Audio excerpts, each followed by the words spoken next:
Cette méthode idiote me fait passer de 3500 euros à 10 600 euros en 30 jours en freelance.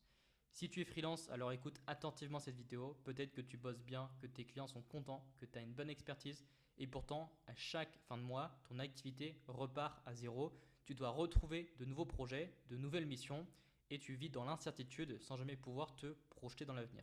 Dans cette vidéo, je t'explique tout de A à Z, comment signer des clients chaque mois, comment mettre en place un système d'acquisition pour que ce soit prévisible de ton côté, sans jamais que tu dépendes seulement du bouche-oreille. Donc coupe les distractions et les 20 prochaines minutes peuvent vraiment t'aider à améliorer et changer ton activité.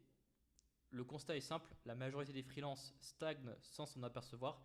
Ça fait des années qu'ils sont au même palier de chiffre d'affaires. La question que je te pose pour savoir si tu stagnes, quand est la dernière fois que tu as fait ton record de chiffre d'affaires? Quand est la dernière fois où tu as eu le plus d'opportunités que tu n'as jamais eu auparavant? Si ça fait des années, ça fait plusieurs mois, ça fait un petit moment que ce n'est pas le cas, que tu n'as pas tapé ton record de chiffre d'affaires, c'est qu'il y a de fortes chances que tu ne travailles pas sur les bonnes choses. Et donc, c'est ce qu'on va voir ensemble aujourd'hui. Il y a de grandes chances que tu te reconnaisses ici.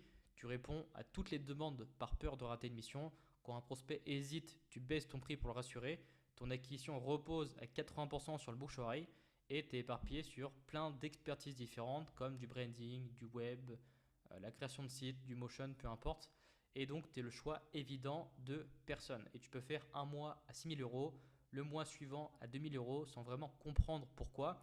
Parce que tu es dans une position où tu subis et tu ne peux pas contrôler ton activité. Donc, tu cours après les projets au lieu que ce soit les projets qui courent après toi. Ça fait peut-être un moment que tu vis dans cette période et tu te dis ok, ça ira mieux les mois d'après, mais il faut vraiment que tu connaisses le vrai prix de l'instabilité. Parce qu'on parle toujours de chiffres de palier, mais le problème il n'est pas là parce qu'en France avec 3 000, 5 000 euros, tu peux survivre, tu peux vivre de ton activité, mais tu n'es pas dans la meilleure position dans laquelle tu voudrais être. Et c'est d'ailleurs le feedback qu'un nouveau élève qui est rentré dans l'université des freelance m'a fait part, c'est qu'il me disait ça me pèse de ne pas atteindre les 5 000 euros par mois, de les stabiliser, voire même de ne pas faire 8, 10 000 euros par mois, parce que mes enfants dorment dans la même chambre et je voudrais trouver un nouveau logement pour avoir une famille plus épanouie, plus de liberté, partir en vacances. L'objectif en soi, l'objectif de Jérôme, c'est pas de faire 10 000 euros par mois. C'est juste qu'il ait plus de liberté, plus d'options et de déménager pour qu'il ait chacun sa chambre. Et c'est la question que je te pose. Peut-être que t'es pas aussi, peut-être que comme moi, t'es pas drivé par l'argent. Mais ce qui t'intéresse, c'est qu'est-ce que l'argent peut te procurer. Et c'est ça en fait le vrai prix de l'instabilité. C'est toutes les options que tu ne peux pas t'offrir parce que tu ne gagnes pas assez, tu es dans une situation de survie. Et toutes les choses que tu voudrais vraiment vivre dans ta vie, tu les repousses sans cesse. Et tu verras qu'à 40, 50 ans, voire plus, tu n'as pas vécu les expériences que tu voulais vivre parce que ton travail que tu souhaitais être un véhicule de liberté t'a mis dans une position où tu subis et au final, tu n'as pas la liberté que tu voudrais. Et donc, l'instabilité, c'est de dormir moins bien. C'est aussi la pression que ça peut mettre sur toi personnellement, les doutes, l'angoisse, mais aussi sur ton entourage et ta famille. D'où le fait de vraiment mettre toutes les choses en place de ton côté pour que tu augmentes ton palier de revenus et que tu puisses gagner davantage. Et c'est ce qu'on va voir maintenant parce que ce n'est pas ton talent le problème, c'est ton mécanisme. Et par exemple, je vais prendre l'exemple de deux designers. Donc, même niveau, même mission. L'un peut faire 3 000 euros et l'autre peut faire 10 000 euros. Pourtant, ils ont le même niveau d'expertise, ils ont fait les mêmes études, mais il y en a un qui gagne 3 fois plus que l'autre. La différence, c'est pas le réseau, c'est pas l'expérience, c'est pas le site web, c'est pas le portfolio, c'est la manière dont tu te positionnes face au marché et la manière dont tu communiques ta valeur. Exemple, le prestataire, il va attendre les demandes, adapter ses prix par peur, il va tout prendre et il est interchangeable avec les clients, le traitent comme tel, c'est-à-dire qu'il va être constamment en comparaison et ça va être l'une des dernières options dans le choix des clients.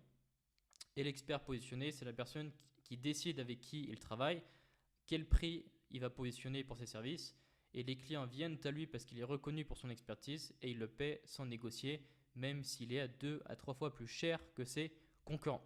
Et cette différence, c'est le mécanisme du positionnement. Maintenant, c'est lié à trois choses, donc trois problèmes en cascade. Premier point, c'est qu'il n'y a pas de différenciation. Le client compare, négocie et baisse, et ce qui fait que tu bosses plus pour gagner moins par rapport à certains. Tu n'as pas de système d'acquisition, tu dépends du bouche-oreille, et donc quand un projet se termine, concrètement, tu n'as plus rien et tu ne sais pas quoi faire ni quoi mettre en place pour retrouver un projet le plus vite possible et tu restes dans cette incertitude que tu dois subir malgré ton envie d'aller chercher plus. Et le troisième point, c'est que tu n'as pas de récurrence. Donc tu repars de zéro chaque mois. Un mois tu montes, un mois tu descends. Même si tu peux avoir un client récurrent ou deux clients récurrents, finalement tu n'es pas en train de stabiliser le chiffre d'affaires dont tu souhaites vraiment au fond de toi et tu vis les montagnes russes tout simplement. La bonne nouvelle, c'est que ça se règle en 5 décisions et c'est ce qu'on va voir maintenant. Donc les 5 décisions qui changent tout, ce ne sont pas des astuces quoi que ce soit, c'est vraiment des décisions structurantes que tu n'as jamais vraiment prises ou que tu as prises à moitié jusqu'à présent. Parce que si tu veux des résultats différents dans ton activité, il faut que tu fasses les choses et que tu mets des actions différentes, ce qui est plutôt logique. Donc ça va passer par la structuration. Premier point, c'est de te rendre visible. Si tu n'as jamais communiqué sur ton expertise, tu ne crées pas de contenu par exemple, aucune entreprise peut vraiment t'identifier comme l'expert avec qui elle a vraiment envie de travailler. Et on le voit sur LinkedIn, les freelances qui communiquent et qui créent du contenu, soit même sur Instagram, sur LinkedIn ou peu importe, gagnent souvent beaucoup plus des freelances qui sont complètement invisibles. Deuxième point, c'est le relationnel et la qualification. Troisième point, du contenu qui parle à la bonne cible, savoir vendre cher et assumer ses prix. Et le cinquième point, systématiser sa délivrabilité. Donc il faut que tu prennes ces décisions dans le bon ordre parce qu'elles pourront transformer ton business sur les prochains mois. Donc on va se pencher sur la première décision qui est de se rendre visible. Donc avoir un profil avec un bon logo, des bonnes couleurs, quoi que ce soit, ce n'est pas être visible. Qu'est-ce que ça veut dire le fait d'être vraiment visible? C'est d'avoir une présence qui attire des prospects qualifiés vers toi sans que tu ailles les chercher un par un. Tant que tu cours derrière les projets et que ce n'est pas les entreprises qui courent derrière toi, tu n'es pas visible de la bonne manière. Et donc ton profil LinkedIn par exemple, ce n'est pas un CV, c'est vraiment une sorte de page de vente comme ton premier site internet parce que tes prospects vont d'abord découvrir ton profil LinkedIn pour ensuite découvrir ton site la plupart du temps. Et donc si tu es un designer et que tu te vends comme tel, ok je suis designer depuis 5 ans, je maîtrise Figma, tu mets en avant tes compétences, ça ne va pas marcher, il faut que tu mettes en avant un résultat comme la promesse exemple ici. J'ai les marques premium à justifier leur prix, je prends 3 clients ce mois-ci. Donc à expertise égale, le freelance visible gagne toujours plus parce qu'en termes de valeur perçue par rapport à tes prospects, il est supérieur à toi et il pourra aussi augmenter ses prix davantage. Notamment, on parle beaucoup LinkedIn pour les freelances. Pourquoi? Parce que LinkedIn, ça reste le réseau social en B2B, donc en business to business pour rencontrer des entreprises où c'est le plus simple. Si tu compares toutes les autres options par rapport à LinkedIn, n'empêche, LinkedIn, c'est là où il y a le plus de deals qui se font chaque mois, c'est là où il y a le plus de business, c'est là où il y a le plus d'opportunités.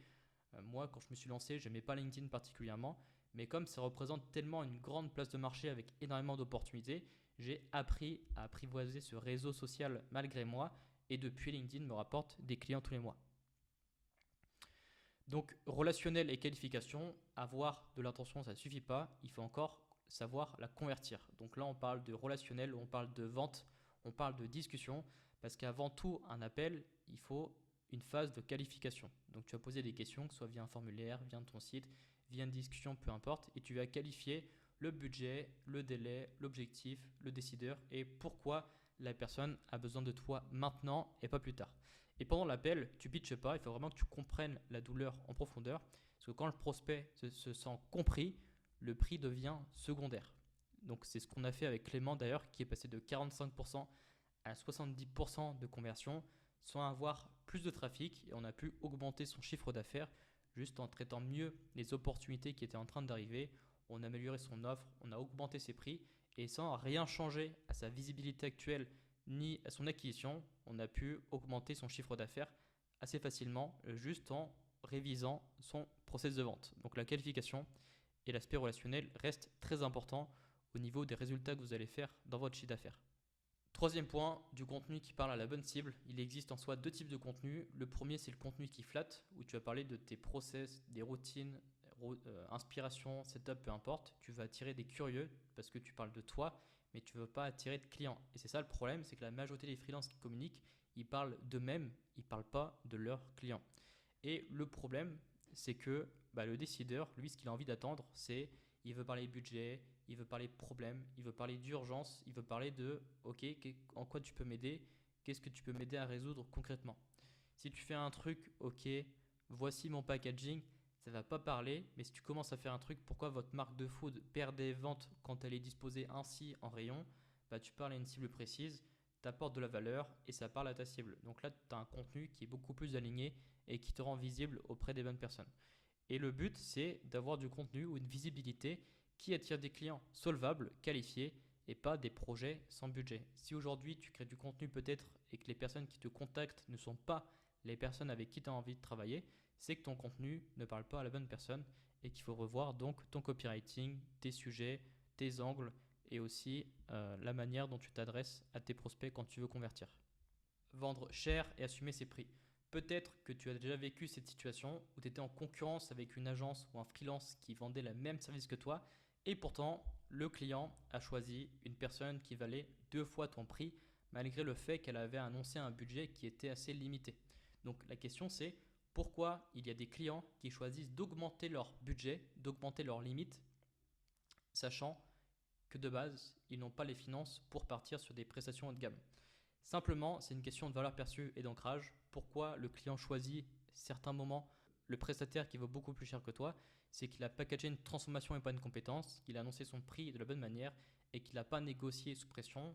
S'il y a besoin de revoir le prix, il adapte le périmètre, mais jamais le prix.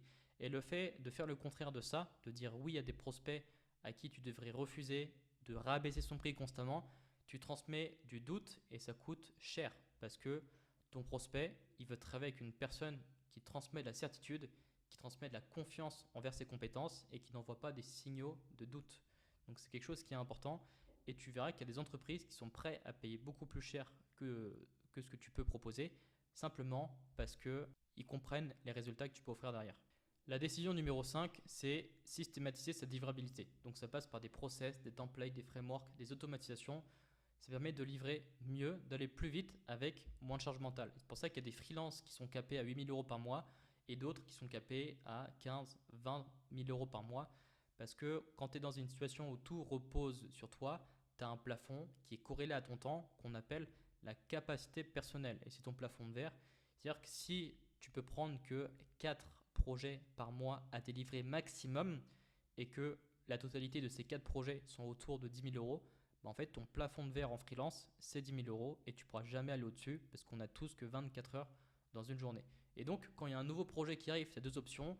Soit tu le mets le mois d'après, tu crées une liste d'attente, ou soit tu te structures parce que c'est lorsqu'on est débordé de clients qu'il faut structurer. C'est très contre-intuitif, mais les personnes qui me disent non, désolé Bastien, j'ai des clients à délivrer, j'ai pas le temps de structurer, c'est faux parce que c'est justement parce que tu as des clients qu'il faut structurer. Et c'est comme ça que tu vas pouvoir passer au palier des 15 000 euros par mois, passer au palier des 20 000 euros par mois, des 30 000 euros par mois, comme ce que je suis en train de faire avec les plus gros freelances que j'accompagne et les petites agences que j'accompagne à scaler.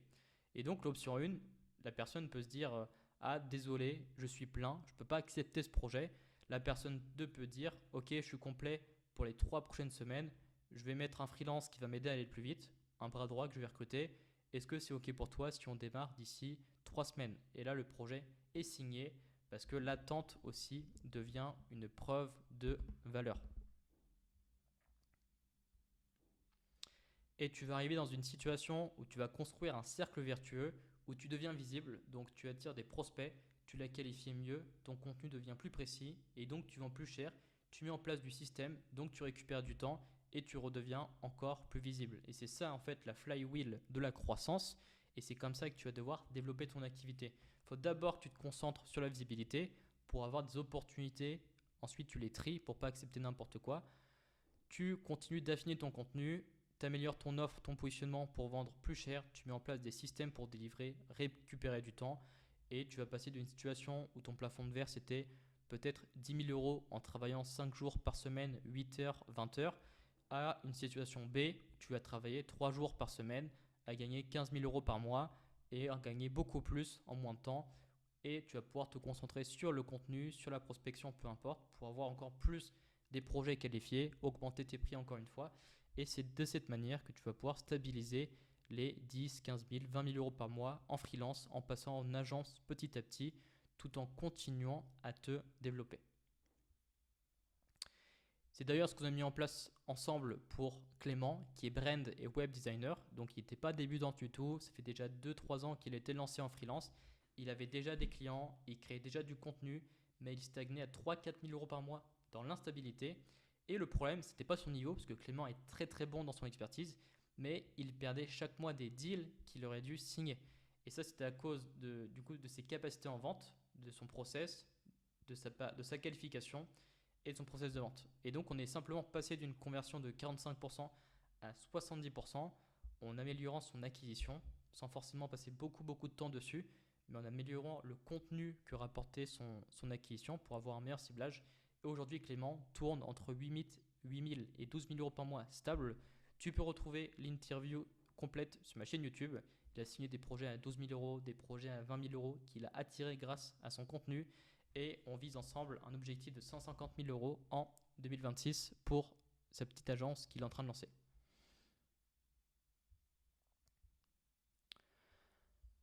Et donc, merci à toi d'avoir regardé cette vidéo. En soi, tu as 2 scénarios aujourd'hui. Donc, scénario, rien ne change. Dans 6 mois, tu continues de vivre les montagnes russes, le stress, la chasse permanente aux clients.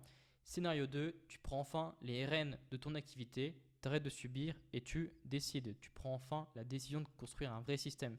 Si tu es freelance, que tu sais quoi livrer, que tu ressens toi aussi cette instabilité, tu peux candidater à mon accompagnement. Je ferai un audit de là où tu en es aujourd'hui pour voir si je peux t'aider. Si je vois que je ne peux pas t'apporter de résultats et que je ne suis pas convaincu vraiment de t'aider, je te le dirai aussi concrètement. On prend simplement 1-2 profils chaque semaine, pas plus. La garantie, c'est que tu as accès à via la communauté, au coaching, à tous les modules. Je réponds en 24 heures aussi pour que tu sois jamais seul. Je te prends par la main, on progresse à ton rythme. Si tu veux aller vite, on va aller extrêmement vite ensemble. Le lien est dans la description. Tu peux postuler. Je te partage aussi des victoires comme quoi Axel a signé un projet à 12 000 euros récemment. On a Bastien Figuier qui a objectif de faire 15 000 euros par mois, qui a réussi à faire 44 500 euros contractés en l'espace de 3 mois. Et Romain qui a bientôt atteint les 10K et qui a signé 4K de projet en plus cette semaine avec un rendez-vous Malte de prévu pour lundi. Donc, si tu es intéressé à savoir comment on peut collaborer ensemble et comment je peux t'aider à scaler, développer ton activité de freelance, clique sur le premier lien dans la description. J'étudierai ton profil, tu peux me poser toutes les questions que tu veux et je te dirai comment je peux t'accompagner si je vois qu'il y a un bon fit. Ciao, ciao.